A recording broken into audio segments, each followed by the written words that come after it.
break up into groups. You were assigned to be either in group 1, group 2, group 3, or group 4. Or 2 of the groups were going to take the pro position that credentialing of adult basic skills instructors was a good idea. Group 2 was going to take the con position that it is not a good idea. And then 2 groups were actually looking at the existing credentialing process that's present now in North Carolina that's in the process of change and revision, which at the end I will be discussing where the state is now and what the plans are for the future. So that is going to be our overview of how this facilitation will go. So you will have a chance once you get into your groups to have a few minutes to review, discuss, and then the groups will be called on to give a brief 2 or 3 minutes report from there. So I'm ready. you ready? Go for it.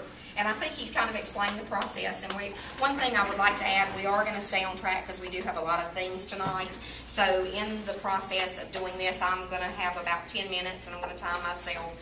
If we have questions that are going to go over the 10 minutes, we'll hold them to the end if we have time. And then if we don't, we'll discuss them on forum so that we can move on. Also, when you get ready to do your reports, we will have about 2 to 3 minutes on each report. So we'll kind of have a little raise the hand if you start getting close to that limit, and again, we'll come back to it if we have time. So what I'm going to do in the beginning is kind of give a little bit of overview. And I will tell you, I have used Slide Rocket before, and I've never had a problem until this one. And so I hope I can get it to work well enough to keep it where it needs to be, but some of it's going to go faster or slower than I need it to be, and I apologize. But essentially, I'm going to give a little bit of a brief overview of credentialing. Some of the notable facts are that the earliest was in ancient Athens. And what do you think the professions that were first credentialed were? Doctors. Medicine, okay. Any other? Guess? Philosophy. Philosophy. Mm-hmm. No, anybody could claim to be a philosopher. Mm-mm. Actually, they were medicine and education were the first 2 that were actually credentialed in ancient Athens. Now, yeah, really, who do you think sanctioned those? Any guesses on who sanctioned them? The assembly. I can't remember what they were called. The political assembly. Okay. It was actually the Holy Roman Empire and the church. So the educational system was actually controlled by the church, which is a lot different than today. Credentialing actually was started to protect the public from incompetent practitioners, which makes sense for medicine, and education as well. It's linked to professions, mostly medicine, law, and teaching, and it's considered elitist. That's why people want to credential, is because it's considered professional or elitist. Some of the historical credentialing in the U.S. is that the first medical licensure was in 1639, legal was in 1730, but in the mid-19th century they deregulated it all. Now can you imagine how many practitioners there were? And they realized that was a mistake, so in 1910 the medical, 18 dental, 23 the bar, 40 the pharmacy. You see, no education, I might add. And in 70, there were over 30 medically licensed occupations, but no educations were listed in any of those in the United States, which I thought was kind of interesting. A few important milestones, and these are going to come in too fast, but in 1956, Hull identified 6 general objectives for the training of educators. In 1961, Chamberlain produced a list of 15 attitudes and behaviors that should be common to all adult educators. I did look those up, but I didn't list them all obviously in time. You can Google them and look them up. In 1963, Aker conducted a study to develop a set of criteria for the evaluation of graduate education, adult education programs. In 1969 and 72, there were a couple of other surveys, and in 70, several educator studies or proposed criteria. And in 1970, Bunning conducted a Delphi study identifying the 9 priorities. Now, the reason I mainly included this was because I wanted you to see, we're talking 1950, 60, and 70. In the 80s, sort of credentialing kind of became not the buzzword anymore. There were other fish to fry, so to speak, and so they kind of let it go to the wayside. In the 90s, there wasn't a lot of talk, but in the late 90s or early 2000 is where you start to see credentialing coming back up. as topics in there. Now, on the comparison, I thought this was interesting too to keep in mind, and I didn't put this one on mine. There's 3 different types of credentialing. Then this was done by Bratton and Hildebrand in 80, professional certification, accreditation, and licensure. And you can see the difference between one's individual, one's program, one's individual, the credentialing bodies. You can see how those differ among, and then you can see the first 2 are voluntary, the last 2 are required. Now, in the college world, as far as community colleges and 4-year colleges, the voluntary is not true for accreditation if you want to keep it, but I guess we could not be accredited if we wanted to and still be into that. Here are now this is talked about in education. Obviously we were slow to professionalize. It was 1960 before we had a teacher certification programs in every state, and even then they were not consistent.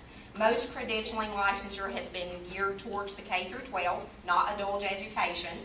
Faculty and staff who teach in curriculum programs are required to have the 18 credit hours at the graduate level, but we're talking about the basic skills, and they range. They can be no degrees, they can be associate, bachelors, they can have masters. There's a wide range in that particular area. Most credentialing programs, which I thought this was interesting in education, mimic the medical and legal, even though those are licensure driven. And credentialing of adult education has concentrated mainly on adult developmental programs, because those are the areas that are not credentialed like the other areas on the curriculum side with degrees. Okay, now, group work-wise, and that's all I have to say about that particular part. If anybody has any brief questions on that, we'll go over them, or we can hold them if you want to write them down. I may have these wrong, but I have written down that group 1 was Tabitha, Ashley, Jeannie, and Kelly, and group 2 was Carla, Sherry, Ron, and Matt. Hopefully that's correct, and those are what you looked at. Group 1 is going to be looking at the 6 functions, or hopefully you looked at, because you were supposed to ahead of time, which is assurance of quality, professionalization, the gatekeeper function, self-assessment, teacher preparation, and improving working conditions. So group 1 is actually, because of timing, even though you looked at all of those, you're going to decide amongst yourself, and the areas you're going to be looking at in your paper was pages 27 through 37 is where that section is.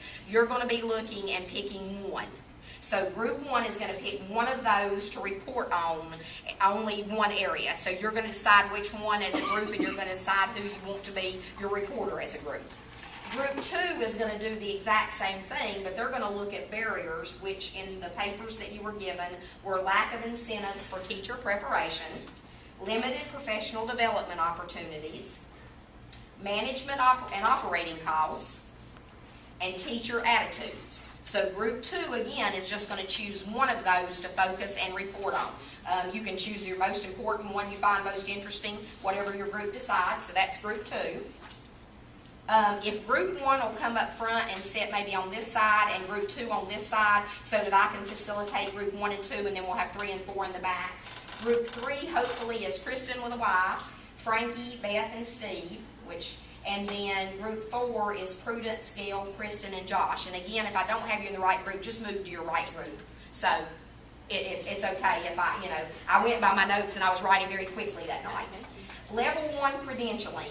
You were asked to look at the level 1 credentialing, and what Steve had asked you to look at was to evaluate the research base, to evaluate the developmental process, what strengths are present, what weaknesses are present, and what do you suggest for improvement. So in the interest of time, we're just going to ask you to report on the bottom 3.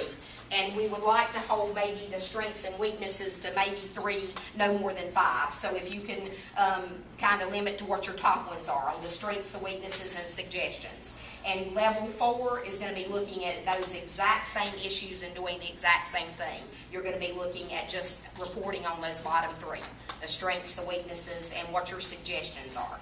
And then after, we'll break apart in groups now. We're going to have 10 minutes to work on that, and then we'll do reports, and then Steve will give you some updates, and he may have some suggestions on stuff too on the part, so. Just one thing to think about as you're considering this is adult basic education instructors are primarily working part-time. I just recently got some data. Actually, 88% of the adult basic skills instructors in North Carolina work part-time.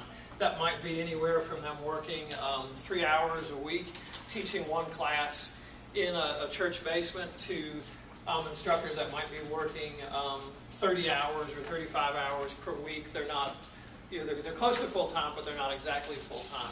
But consider that. Think about, as you're thinking about credentialing, think about if you're a local program director and you're thinking about ensuring quality of instruction in your program. Is this something you think you're in favor of? But then you're also thinking, if you've got some part-time instructors, what might their views, if you're only working 3 hours a week, is a part-time instructor going to be really interested in wanting to pursue a credential? Many instructors in adult basic ed are coming out of the public school system. They're doing this as a second career. They've taught for 30 years, they've taught for 35 years, and this is something they're doing in their retirement years. So just some things to think about as you're working. Krista, did you have a question? I just wanted to know if you knew how that compared to either like development or curriculum, how many was adjunct and how many was full-time? Like, just a guess, and I have no idea at all. I would think that there's a fairly, the number of adjuncts, I think, especially in recent years, has probably grown a great deal. That's going to vary institution to institution. I don't have any statewide data. I don't know. I mean, I was just curious. 88 seems really high. Yeah. But I wonder if that's in line, close to in line. But think about it, especially in tight budget times from the school's Yeah. point of view. Are you going to have a full-time person with benefits? Are you going to have your adjuncts coming in and teaching a couple classes here and there that are going to pay a whole lot less in tight budget times, especially? That's definitely And something to another thing consider. to keep in mind there too is when you hire an adjunct on the curriculum side, they still have to have that 18 credit hours in the max, so they have the Yeah. same credential That's what I was as, wondering. whereas an adult in the basic skills area, they may not. They may have a different credential than the full-time or that kind of thing. So, that's something else to think about too, is the inconsistency of the adult basic education and the inconsistency of the credentialing. So if you guys want to break apart, and we'll get reports about 10 till then.